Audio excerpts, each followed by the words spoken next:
Hello guys, welcome back to VK study zone. आज हम English reading के लिए एक स्टोरी रीड करेंगे। देखते हैं आज की स्टोरी क्या है।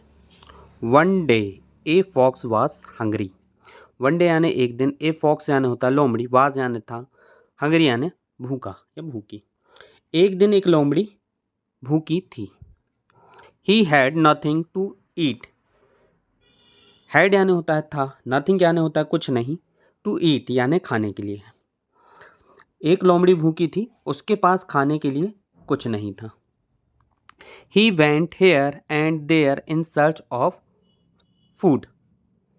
He यानी वह, went यानी गया, here यानी यहाँ, there यानी वहाँ, in search, search यानी खोजना, of the food यानी वह इधर उधर गया खाने की तलाश में। वह खाने की तलाश में इधर उधर भटकती रही। He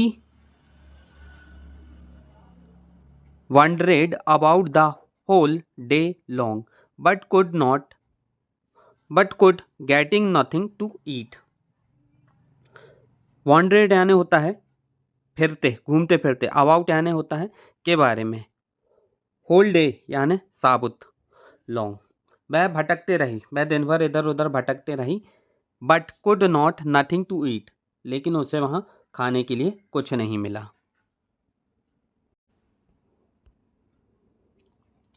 एटलीस्ट यानी कम से कम, आखिरकार। ही कम टू ए गार्डन, आखिरकार वह एक बगीचे में पहुंची। गार्डन यानी बगीचा।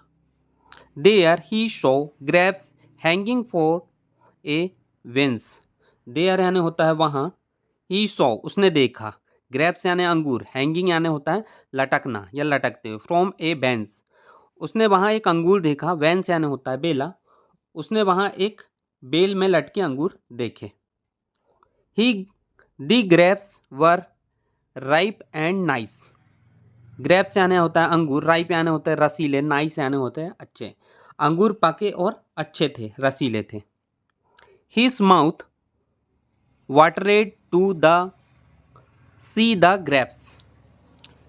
ही माउथ उसने ये देखकर उसके मुंह में पानी आ गया, वाटरेड यानी होता है पानी आ जाना। He wanted to eat them. Want यानी होता है चाहना, वह उन्हें खाना चाहती थी। ईट यानी होता है खाना।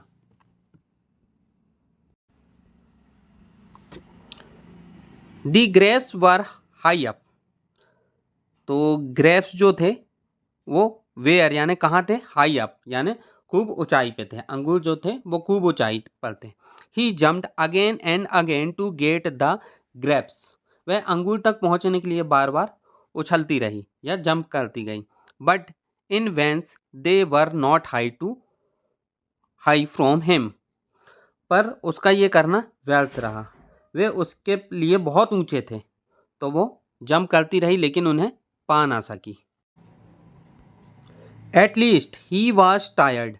टायर्ड यानी होता है थकान। वह उछली तो बहुत ऊंचे थे, उसके बाद क्या हुआ, आखिरकार वह थक गया। He give up trying. Give up यानी होता है कोशिश छोड़ देना। उसने उछल उछल की कोशिश की, अब वो थक गई थी और उसने कोशिश करना भी छोड़ दिया, गिव अप कर दिया। These grapes are sour if I eat them I shall fall ill. Grapes यानी अंगूर, आर यानी थे, स्वेयर यानी खट्टा। उसने कोशिश करना छोड़ दिया और यह कहते हैं, सेइंग यानी होता है कहना। ही वांट अवे सेइंग उसने ये कहा, दी ग्रेप्स आर स्वेयर यानी अंगूर खट्टे हैं, इफ आई ईट देम और मैं इन्हें खाया तो आई शैल फेल इल, इल यानी होता है बीमारी, तो मैं बीमार पड़ जाऊंगी, इसलिए शायद वो मेरी पहुंच से दूर है। मॉरल, हमें इस कहानी से क्या शिक्षा मिलती है, these those who can not gate a thing often say that they do not want it. जो लोग कोई चीज़ पा नहीं सकते हैं वे अक्सर यही कहते हैं कि वह उन्हें नहीं चाहिए, वो मेरे लिए ख़राब है। स्टोरी पसंद आई होगी तो लाइक शेयर एंड सब्सक्राइब करें। चैनल पर नए हो तो बेल आइकन ज़रूर दबाएं मेरे वीडियो का नोटिफिकेशन पाने के लिए। Thank you for watching.